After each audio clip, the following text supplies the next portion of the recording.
Hey, Mike here. I just wanted to let you know that you can listen to Dark Poutine early and ad-free on Amazon Music, included with Prime.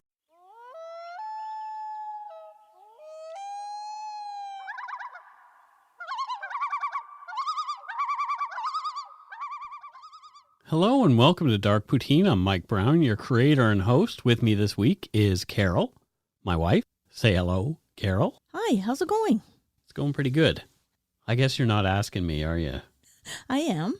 Yeah. I know, I've seen you around the clock, but still, anything can happen at any minute. It's true. Yep. The views, information, and opinions expressed during the Dark Poutine podcast are solely those of the producer and do not necessarily represent those of Curious Cast, its affiliate, Global News, nor their parent company, Chorus Entertainment. Dark Poutine is not for the faint of heart or squeamish. Our content is often intense and some listeners may find it disturbing. We're not experts on the topics we present, nor are we journalists. We're two ordinary Canadian schmoes chatting about crime and the dark side of history. Let's get to it. Put on your toque, grab yourself a double-double and an Nanaimo bar. It's time to scarf down some dark poutine. Back off. Get your own poutine. Exactly.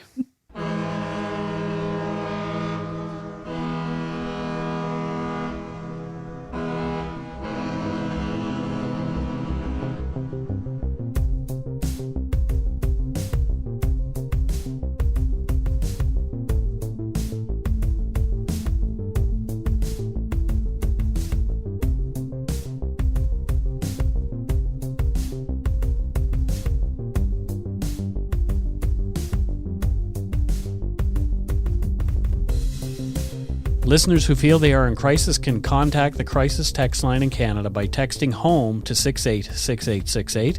In the US or UK, text 741-741. The service will match you with a volunteer counselor who is supervised by a licensed, trained mental health professional. Crisis text line is free 24/7 support for those in crisis. For more information, go to crisistextline.ca in Canada or crisistextline.org globally. Elena Tchoudakova was a beautiful, outgoing and vibrant 23-year-old Russian woman attending interior design at Ryerson University in Toronto. In January of 1995, Elena was discovered in her apartment. She'd been brutally beaten to death and left in her bathtub, and there were a number of suspects. Oh, no. You are listening to episode 160, The Murder of Elena Tchoudakova. The call came into the 911 dispatch center for the Toronto area on Thursday, January 12, 1995. The distraught man on the line said his name was Gilbert Ho. He was calling for an ambulance to be brought to apartment 1502 at 50 Cambridge Avenue, a building to the northwest of Broadway Danforth in Toronto. Gilbert told the dispatcher that he was requesting medical assistance for his friend, Elena Tchoudakova. He feared she was dead. Gilbert said that after trying to contact Elena for 3 days, he asked the rental manager of the building, Mr. Vieira, to let him into her apartment. As Gilbert had helped Elena get the apartment, his name was on the lease, so Mr. Vieira agreed to let he and his friend Mark into Ms. Tchoudakova's apartment. It was odd. When Mr. Vieira had put the key into the lock, he realized the door was already unlocked. What's going on? Gilbert said that when they entered, they found Elena in her bathtub, not breathing. He said there was a lot of blood everywhere and that she had very angry bruises on her face. After the dispatcher asked if there were signs of a struggle, Gilbert told the dispatcher that there was blood all over Elena's bedroom, her bed sheets and clothes had been strewn all over the room. The dispatcher then asked if Gilbert had touched anything. Gilbert said he hadn't, and the dispatcher asked him to make sure that he didn't touch anything at all. As Gilbert Ho waited for police, the 911 operator did their job, keeping him on the phone until help arrived. An ambulance and police were on their way.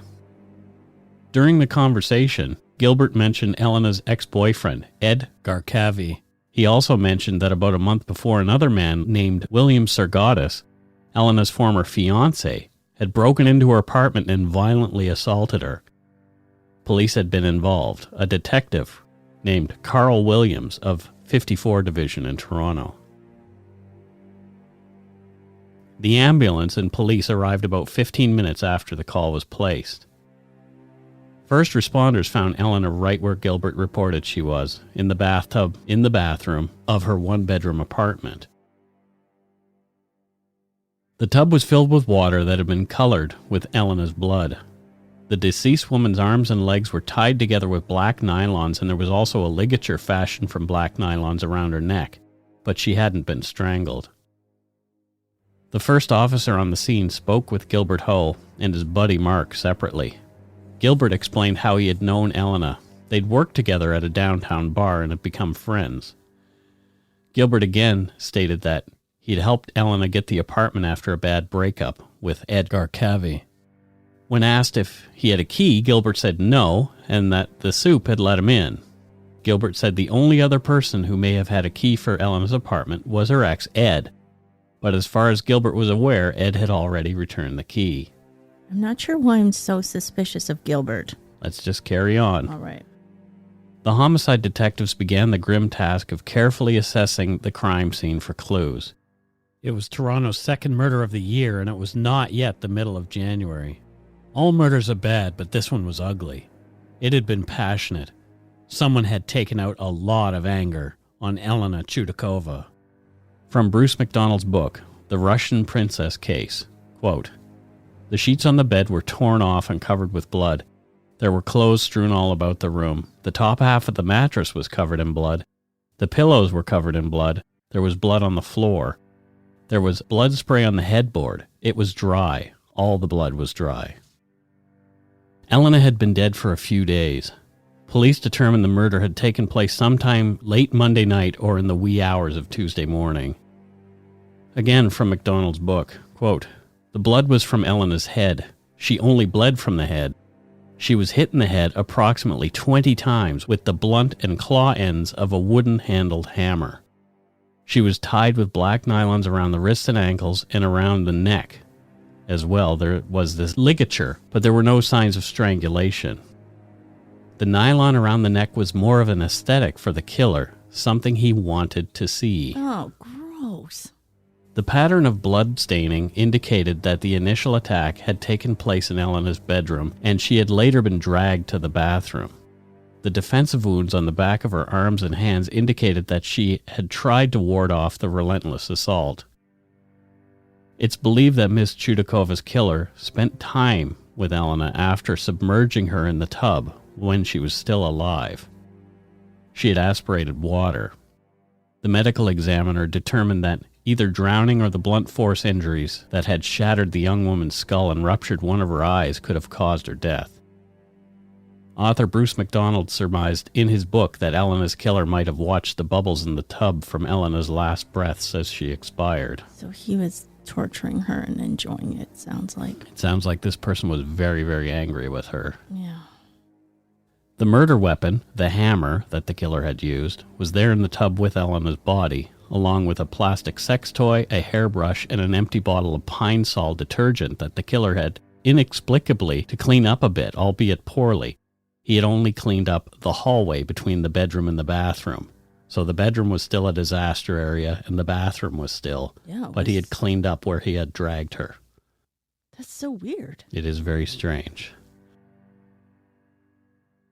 Elena Tchoudakova had grown up in the town of Kaluga in Russia. Her mother was Jewish, making Elena Jewish as well. According to the city's Wikipedia page, Kaluga is the city and the administrative center of Kaluga Oblast, Russia, located on the Oka River, 150 kilometers southwest of Moscow. The population is around 324,000, according to a 2010 census. Kaluga is known for its most famous resident, Konstantin Tsiolkovsky, a rocket science pioneer who had worked there as a school teacher. The Tsiolkovsky State Museum of the History of Cosmonautics in Kaluga is dedicated to his theoretical achievements and their practical implementations for modern space research. Hence, the motto on the city's coat of arms is the cradle of space exploration. Cool. Cosmonauts. Yeah, that's one of my favorite words, cosmonaut. It is a good one. I was a bit of a cosmonaut back in the day. Elena had moved to Canada on Valentine's Day in 1992. She was met at Toronto's Pearson International Airport by her first cousin Igor Shore, also a Russian immigrant. He had arrived in Canada 2 years before she did. He'd been sending letters to Elena, enticing her to come to Canada. He was in love with her. In June of that year, they married, but separated less than 3 months later after Igor became jealous of attention that Elena was receiving. They remained friends, but never officially divorced. Elena was a green-eyed, brown-haired beauty. She stood 5 foot 4 inches tall and weighed around 120 pounds. She had a sparkling smile and a personality to match. She was someone who many men found attractive. She always seemed to have at least one man pursuing her. The fact that Elena was a little naive was also attractive to a certain type of guy. It was in summer that she began her relationship with Ed Garkavy, another Russian-Canadian. Ed's mom knew some of the members of Elena's family from the old country. As Elena and Ed fell in love, Elena was accepted into and started attending the interior design program at Ryerson University. Ed and Elena moved into a basement apartment and lived together for the next year and a half. Elena worked to help put herself through school, at first at a local donut shop. Ed was not working much at the time.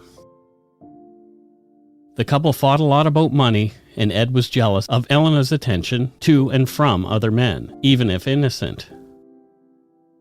As she and Ed were on the verge of breaking up, in the summer of 1994, Elena needed more money, so she began looking for a better paying gig, finding a part-time job at a local bar called the Colored Stone, which was at 205 Richmond Street West in Toronto's Club District. Gilbert Ho was the manager of the bar. It quickly became obvious to the bar's owner, Ronald LeBlanc, that Gilbert was falling hard for the pretty young waitress. Gilbert became obsessed to the point where LeBlanc noticed that Gilbert was paying less attention to his work than he was to Elena. 32-year-old Gilbert was married and had 2 young children at home, but he was smitten. From court documents, quote, Gilbert went to Lake Placid with Elena for a romantic weekend in June of 1994. In the same month, drove her to Hull, Quebec so that she could make arrangements to get a passport. The Hull trip resulted in both of them being fired since they missed work for 2 days. Oops. End quote. Yeah. Good time's over. Whoops. Elena and Ed broke up, and Elena needed a place. On July 28, 1994, after Gilbert and Elena were fired, they rented the one-bedroom apartment at 50 Cambridge Avenue, signing the lease as co-tenants from August 1st, 94 to July 31st, 95, so a year lease. The apartment was to be Elena's home. Gilbert continued living with his wife and kids while assuming responsibility for paying Elena's rent of $678 monthly. Gilbert lied about his employment and financial situation to the rental agency so he could get the apartment for Elena.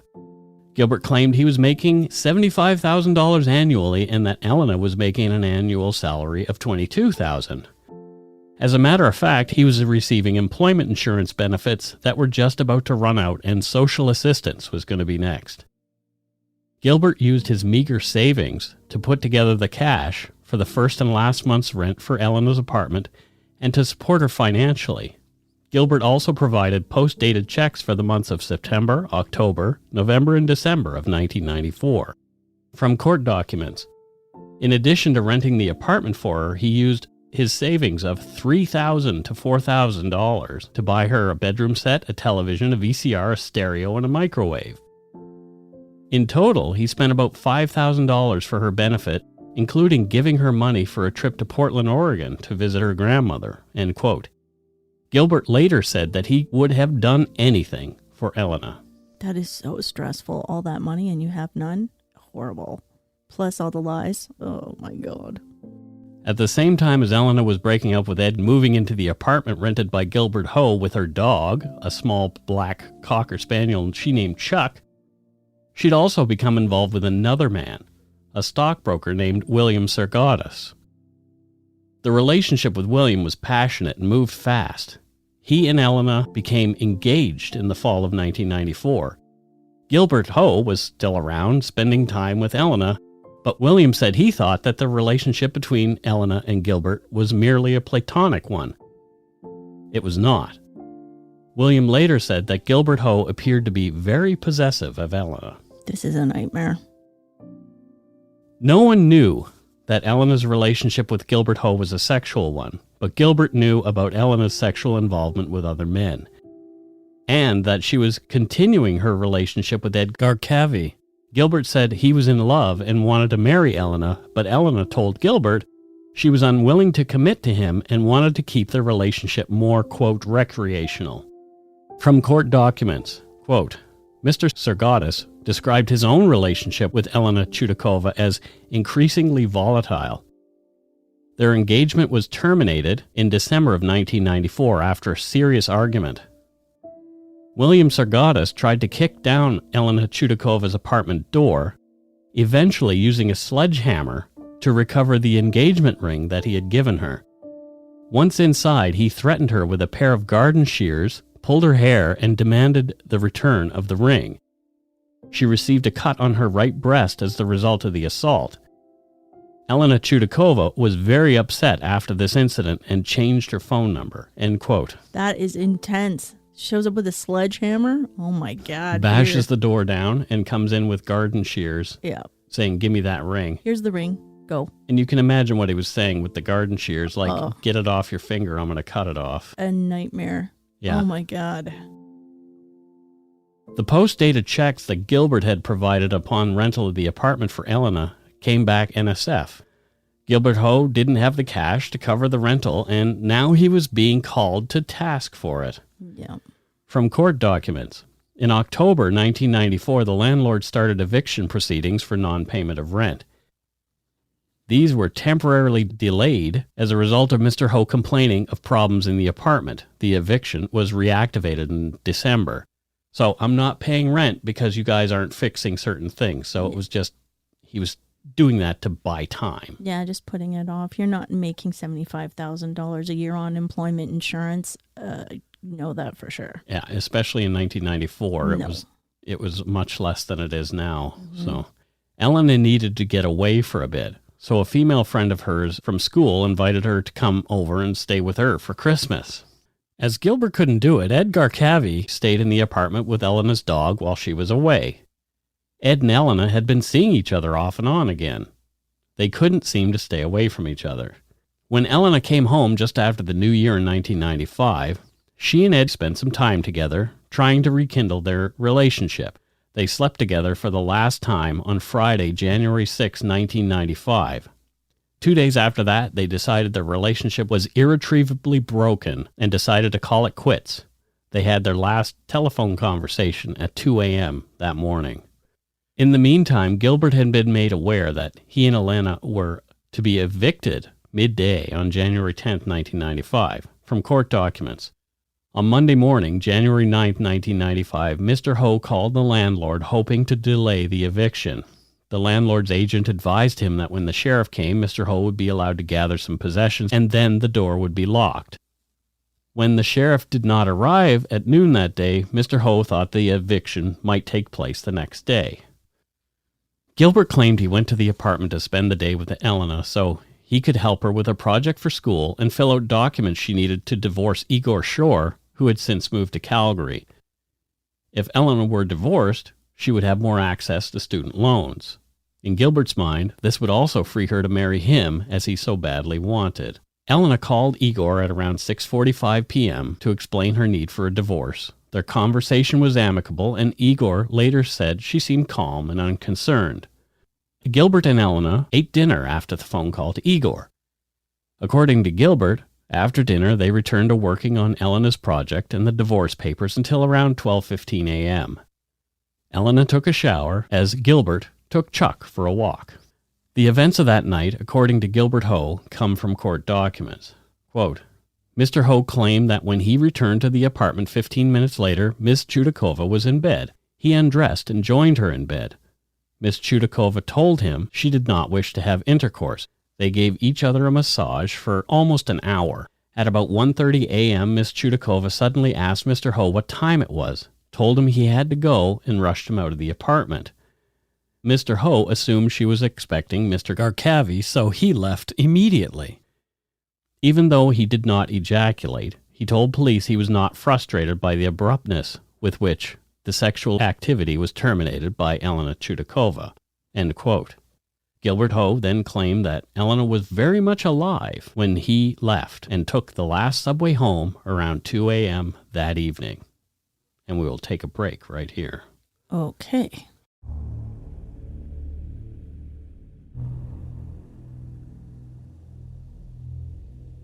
And we're back. So what do you think so far, Carol? That last section there of Gilbert's comments, not believing. Yeah, but there's also the guy who broke into the apartment with a sledgehammer and garden shears the month before. I know, but that was a month before. This Right? was a And few then minutes before. and then there's Ed, who she's just broken up with. Yeah, but it seems like Ed and... Yeah, I don't know. It's a tangled web. It really is. The next day at 10:14 a.m. on Tuesday, January 10th, 1995, Gilbert Ho called and left a voicemail for Elena, as she didn't pick up. According to court documents, this is what he said. "Hey, Princess. Good morning. Divorce stuff is all done, waiting for Federal Express. I've got a copy of it all ready for you and a copy of the certificate, so not to worry there. Okay, I hope you got the rent money, by the way, because otherwise we're going to get evicted. Or you will. I don't." And he laughs. "And now, the labels, okay, I don't have any clear labels with me, so if you need to get it by today, let me know and I'll go out and buy some. Otherwise, we can photocopy it into clear stuff, like you said, at the place, and then I won't need to buy any. I'll just..." So he's talking about just regular things. Yeah, just a bunch of errands, it sounds like, that need to be done. Yep, and then he goes on to say, he's going to pick her up some Coke because she likes Coca-Cola, and then he says, "Bye, sweetie, talk to you later, see ya." Gilbert showed up with groceries that same day at about 2:30 p.m., and he hung around the rental office waiting for Elena as she was not answering Gilbert's repeated attempts at calling her through the building's intercom. Gilbert spent almost 2.5 hours regaling the rental manager, Mr. Vieira, with intimate details of Elena's, quote, sexual practices and his frustration with the relationship. As the office was closing at 5 p.m. and Elena still seemed to be out, Vieira offered to keep Gilbert's groceries in the office's small refrigerator until Gilbert or Elena picked them up the next day. Gilbert left as the office closed. And what was odd about that is that Gilbert typically would just hang around the lobby. He wouldn't hang around in the rental office. Mm-hmm. Also, what's odd is he's talking about his girlfriend's sexual behaviors. That's right. See, I would be the worst cop or the best cop. I don't know. From court documents, Gilbert Ho and Edward Garcavi went to Elena's apartment together on Wednesday, January 11th. They looked through the mail slot and saw the dog and an open balcony door, but Ed said that they did not try to open the door because they knew that Elena did not like to be surprised. Ed then called the school that Elena attended and was told mistakenly that she and a colleague were talking to a teacher. As a result of that information, Ed and Gilbert stopped the search for that day. So Ed just thought maybe she's at school, maybe she's just taking a break from all of us for the time being. Could be. Her life's very stressful. But it's interesting. Gilbert and Ed are friends. They know about each other. I guess Ed didn't know that Gilbert was having a sexual relationship with Elena, but it's very interesting. They all just know each other. On January 12th, it was Ed Garcavi who had initiated the search for Elena Tchoudakova.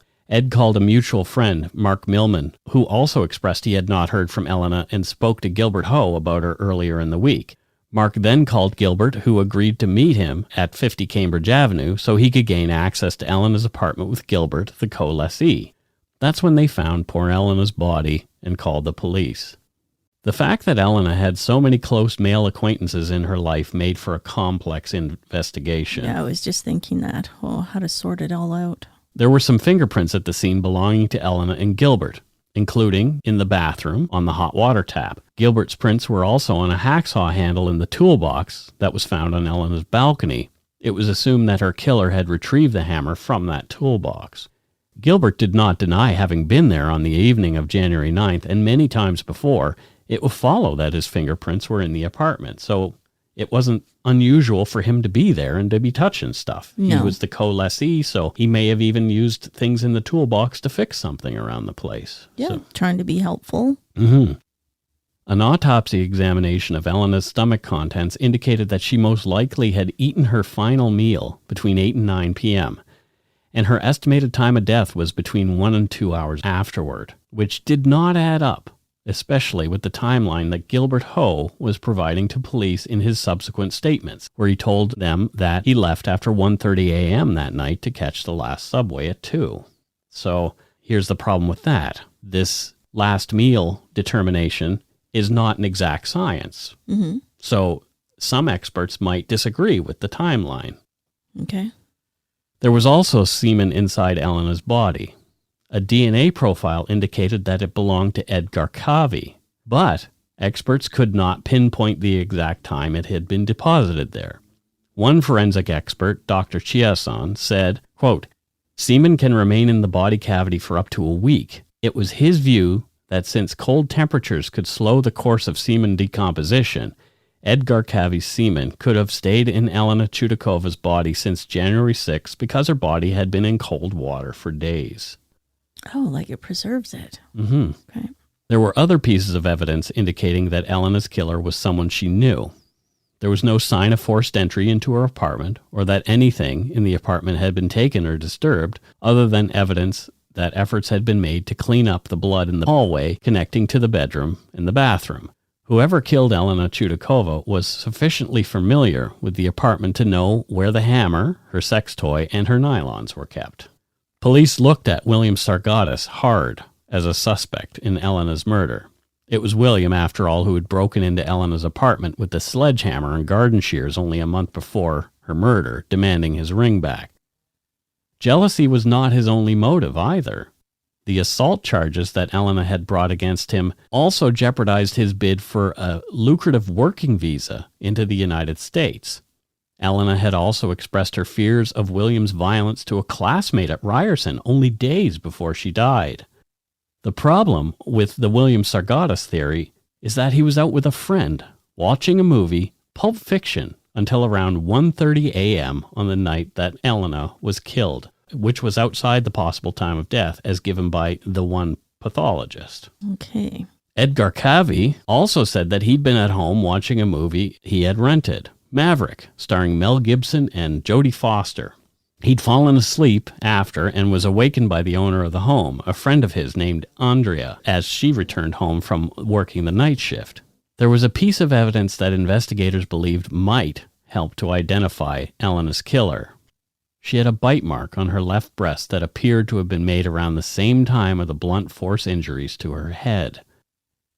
3 different forensic experts concluded that the amount of force required to leave such a mark on the victim would have been significant and extreme. It had not been gentle. Dental impressions were made of the main suspects in the case, Ed William and Gilbert Ho. Upon comparison with the marks on Elena's breast, the best match was Gilbert Ho. In a later police interview, Gilbert Ho was asked whether he had bitten Elena while they were massaging each other on the evening of January 9th. Gilbert claimed that he had never left any marks on Elena's body during sex and denied biting Elena that night. Here's Gilbert's response from court documents as recorded that day. Answer: no, I've never, I don't leave marks on her body or nothing, but she's never told me that I left any marks, and I never bite hard enough to leave marks. No? No, she's scratched me a couple of times, but yeah, did you bite her that night? Hard? No. You were gentle with her that night? Gilbert nodded yes. Why doesn't he just say no? No, that I didn't bite her, and then end. Instead, he's like, no, not gentle. Yes, gentle. I don't know.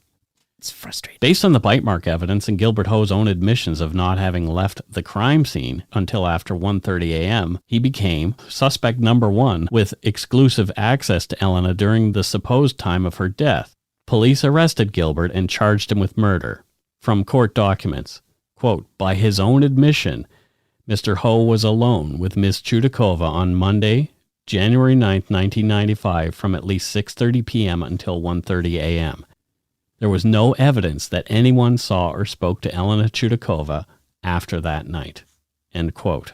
Gilbert, of course, as these guys always do, pled not guilty, and he was held for trial.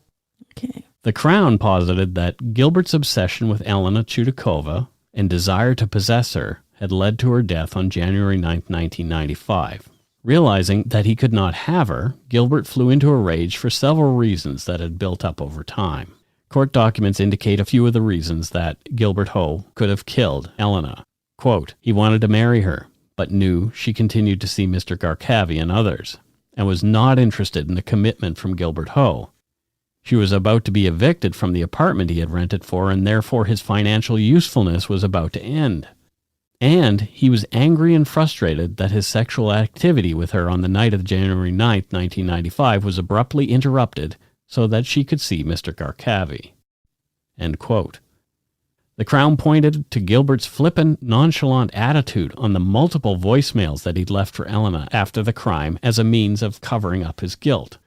At trial, in his own defense, Gilbert backpedaled on his statement that he didn't bite Elena during intercourse. To explain the bite mark away, he was now claiming that he had, and it had been done as part of, quote, consensual sexual behavior. The defense attempted to poke holes in the alibis of Ed Garcavi and William Sargatis. After a 5-week trial, the case went to the jury. The old consensual situation. Kind of fall back on that. After 17 hours of deliberation, the jury came back with a verdict, finding Gilbert Ho guilty of first-degree murder in the death of Elena Tchoudakova.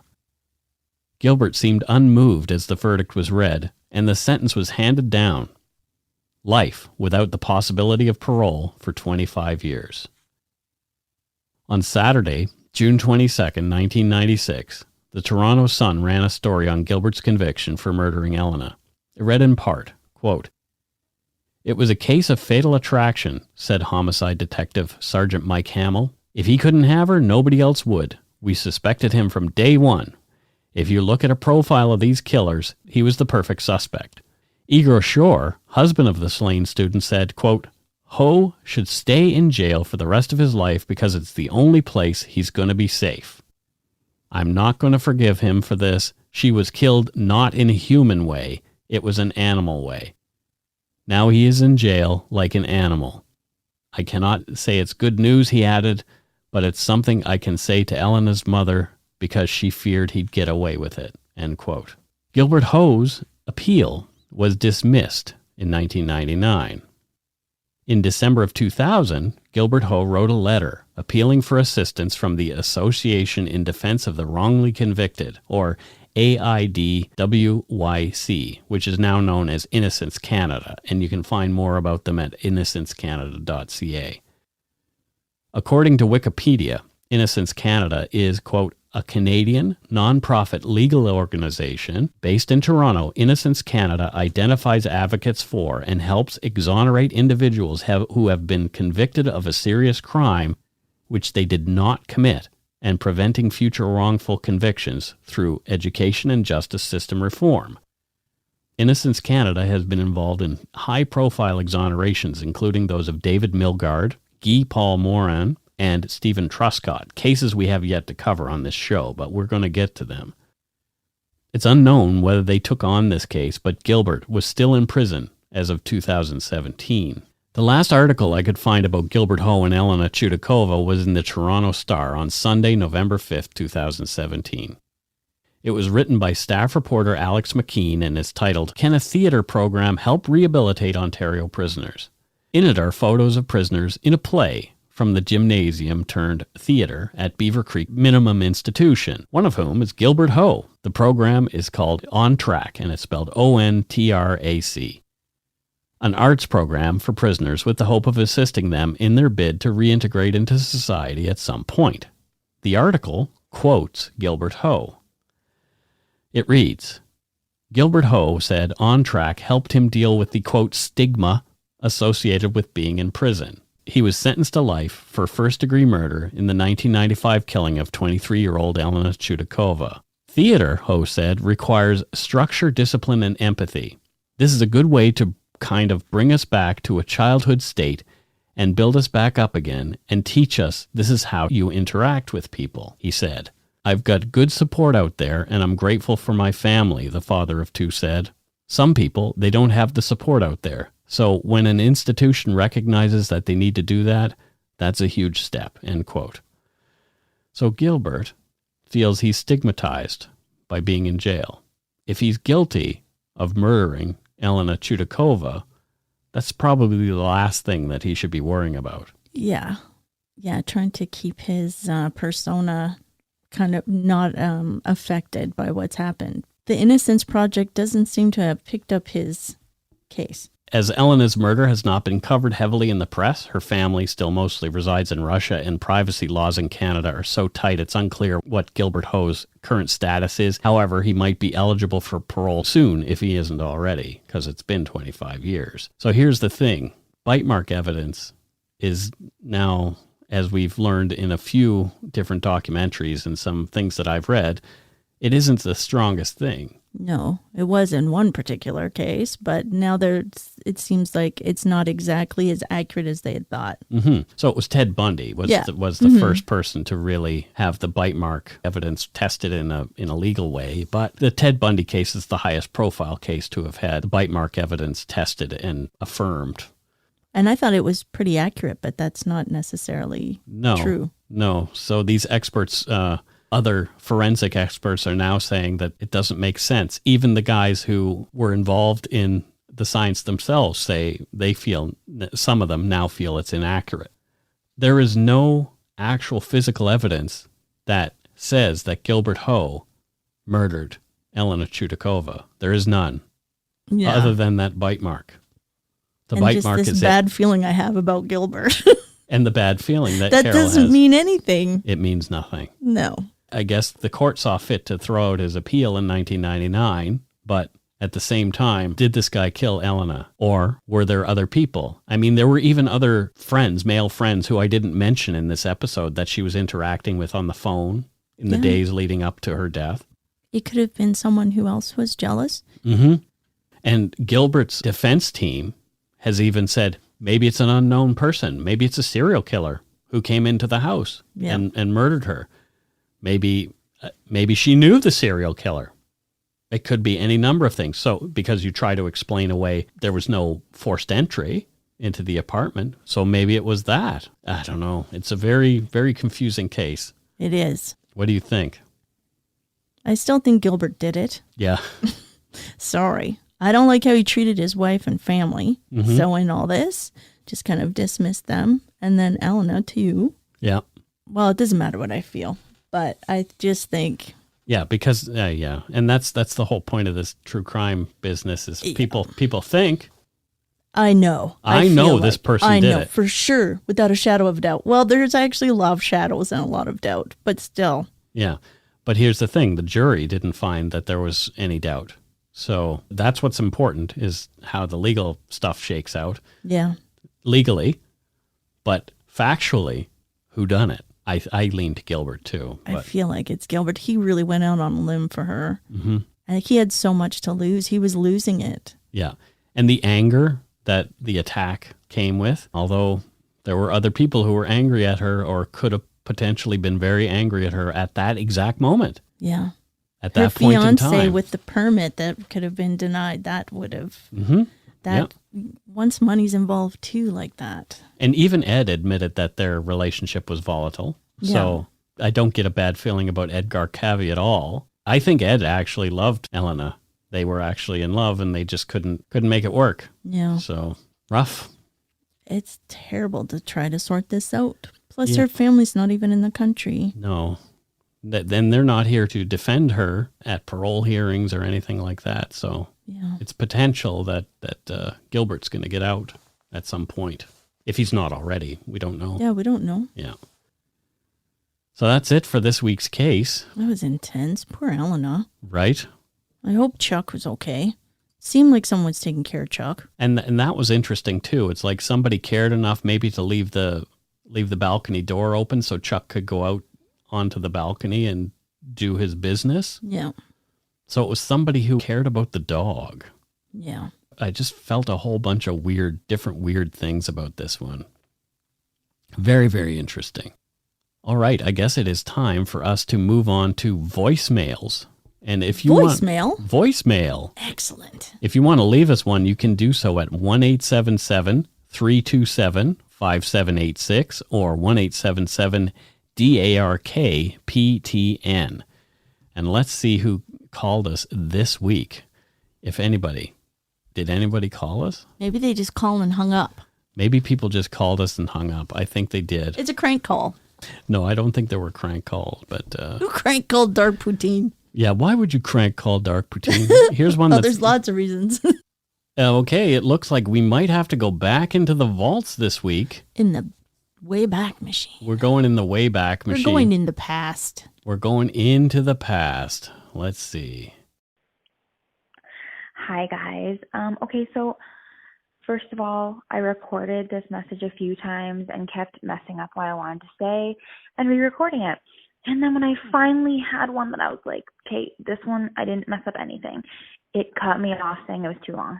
So that's where we're at. So you know what? This is it. This is the final one. Hopefully I can say everything I need to say really fast. My name is Heather. I'm from Edmonton, Alberta, Canada. I'm going to make this really fast. So sorry if I talk fast. Thank you. Thank you for everything you guys have done. Thank you for doing this podcast and continuing it through these hard times. It's meant a lot to me to have some normalcy in my life of listening to you guys, as I'm sure it has others. I started listening to your podcast about 2 years ago when I was driving across Canada and back. There was very sketchy or limited or zero radio and cell phone signal across a lot of the Trans-Canada Highway, and specifically in the Canadian Shield over in Northern Ontario and such. So I absolutely, you guys got me through that whole trip and it was awesome. You also got me through really long work commutes back and forth, just and stop and go traffic in the early morning hours when I really needed a little pick me up. So I just want to say thank you so much. And I also want to thank you guys for having a really straightforward podcast. You do have some banter, of course, and we really enjoy that as listeners, but it's nice that you kind of focus mainly on the story and there isn't 1 billion million ads and there isn't so much banter between you guys that we can't even focus on the story. I really like that it's really focused on the story.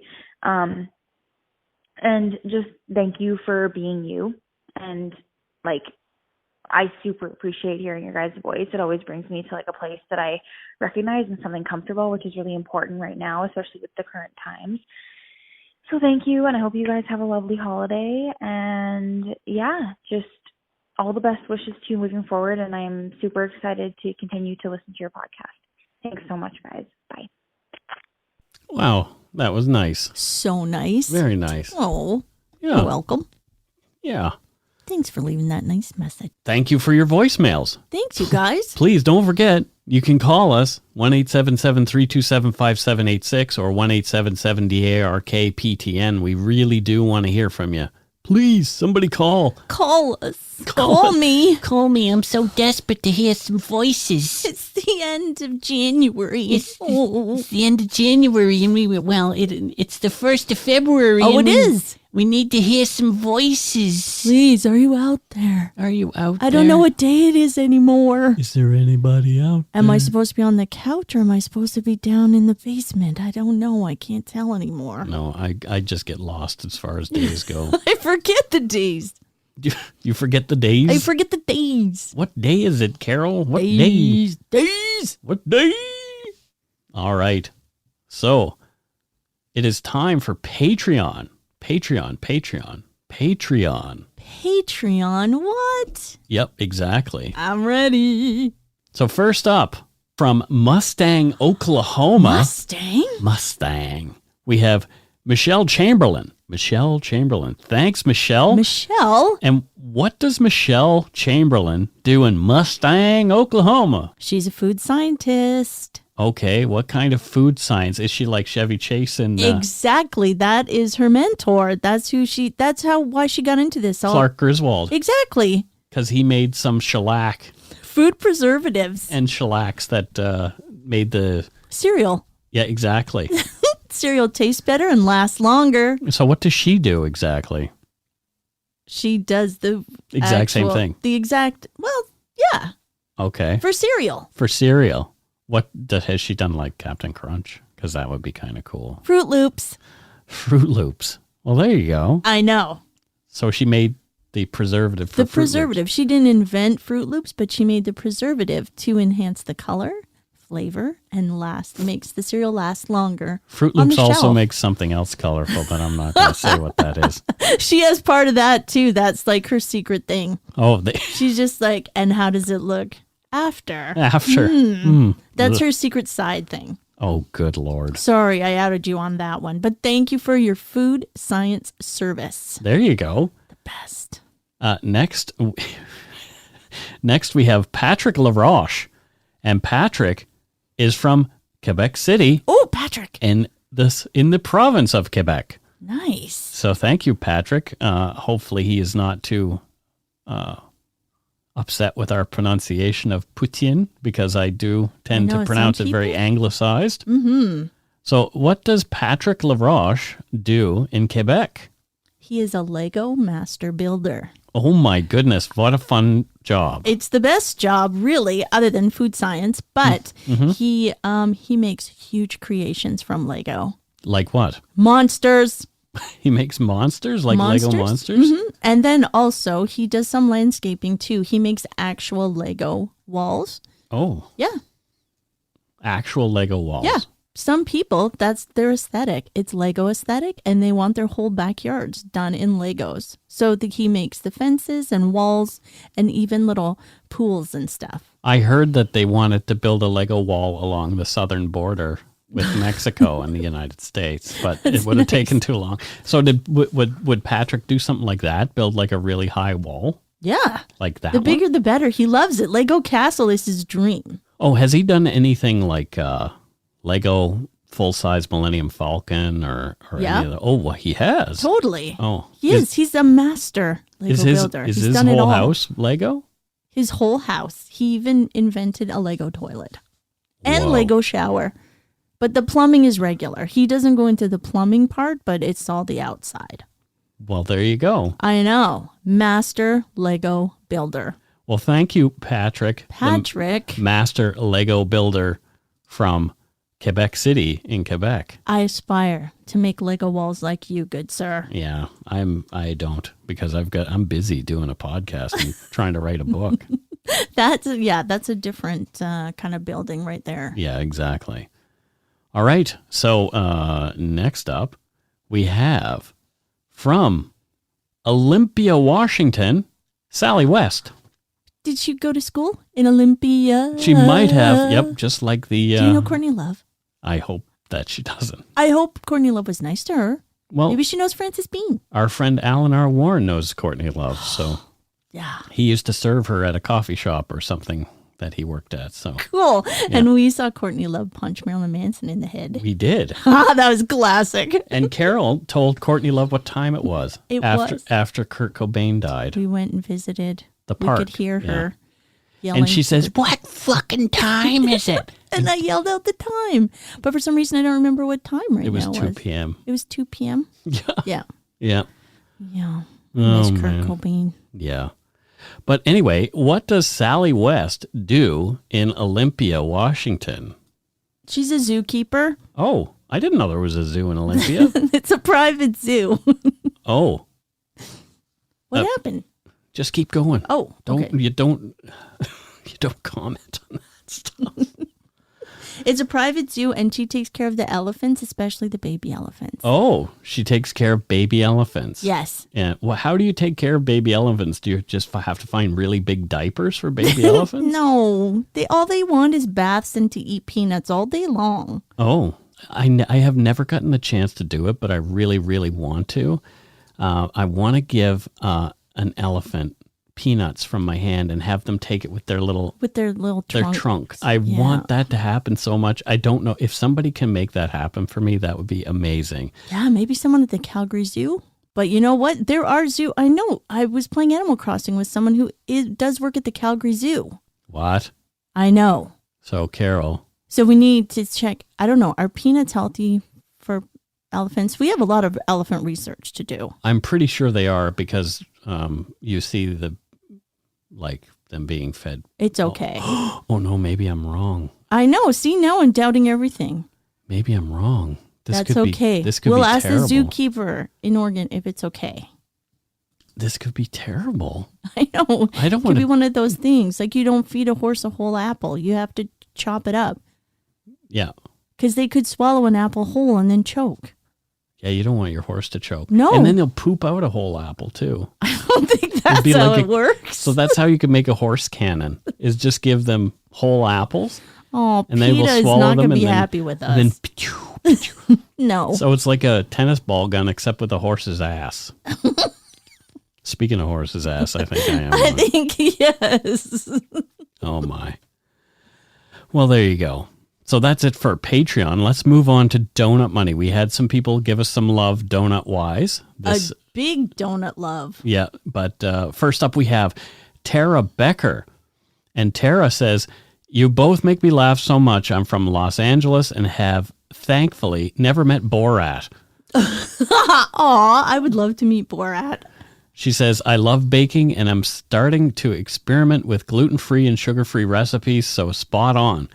In my 29 years, I've had some eclectic jobs. I spent 8 years managing adult stores, a year as a trained wizard at the Wizarding World of Harry Potter, and currently help manage multiple storage facilities. No bodies yet, thank goodness. Love to you both." Sent by Tara Becker. So Tara? thank you, Tara from Los Angeles. We know you've had some weird jobs and managing multiple storage facilities. What's another weird job that Tara has had, Carol? Brewmaster. A brewmaster? Yeah, she makes beers. Makes beers. Yes, exactly. For all the probably groovy hipsters Drinking, in LA. Drinking beers at the Wizarding World of Harry Potter. That's butterbeer. Yeah, that's right. All right. Yeah. So, Tara, I'm with you with the weird jobs. I've had lots of jobs. well, I haven't had any weird jobs. Mike's had more weird jobs, but yeah. Yeah, I am a weird job guy. Oh, well. Also manage storage lockers. I used to watch Storage Wars. I could not stop. Yeah, you love that show. I don't know why, because it's just like, what's in the locker? A bunch of junk. But then someone would find like a Picasso in there, or like rolls and rolls of cash, or a Picasso. That one guy found a Picasso in amongst all this junk. I don't think anybody could sort through my junk and find a Picasso in there. Not that junk? No, Oh. different junk. Junk in a storage locker junk. Oh, well, there may be junk in a storage locker. You never know. Yeah.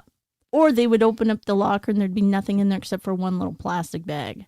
I always think about Walt from Breaking Bad. Oh, yeah, And that- his $1 billion in the storage locker. Just covered in a blue tarp. Yeah. Oh, here's all your money. And his Like, wife's saying, there's no way to spend all this money. And he's just like, I don't care. I'm going to make more. Yeah, exactly. Just Yeah. because now it's a game. Yeah, exactly. Yeah. Not because you need it like you used to in the beginning. Right, exactly. Yeah, we just spoiled Breaking Bad for everybody. Oh, sorry. but know what? Spoiler alert. Don't give a shit. If you haven't watched Still it yet, watch that's it. your problem. We've watched it through like 5 times. I love it. Still watch it. It's still good, even though you know what's going to happen. Yeah, exactly. It's really good. So, Tara, thank you. yes, Keep those storage wars going. exactly. And next up, we have our friend Sally Norris with a large donation saying, "To Mike and Carol, with many thanks. As always, Sally N. Canadian flag, maple leaf, UK flag, upside down happy face, and 2 donuts before." Oh, Sally, we're going to be eating donuts for weeks. Well, Sally must have a lot of different jobs to keep us in donut money. So what is the other thing that I think Sally does, that you think Sally does? Because she's got to be doing something with her time. Dog walker She's walking dogs. all day, every day, man. She is a power dog walker. Oh, there you go. Yeah. Yeah, that's She has insomnia, so she's able to like keep those just all those appointments open morning, noon, and night. walking dogs. Also, she loves dogs. Who doesn't love dogs? Who doesn't love dogs? Well, people who are allergic to them maybe don't love them. Maybe they still love them just from a distance. Distantly Didn't they love get the dog. Labradoodles then? Yeah, true. Yeah. You can get the hypoallergenic ones. Yeah. Labradoodle or the Bichon Frise is also. Oh, fancy. They are a nice little dog.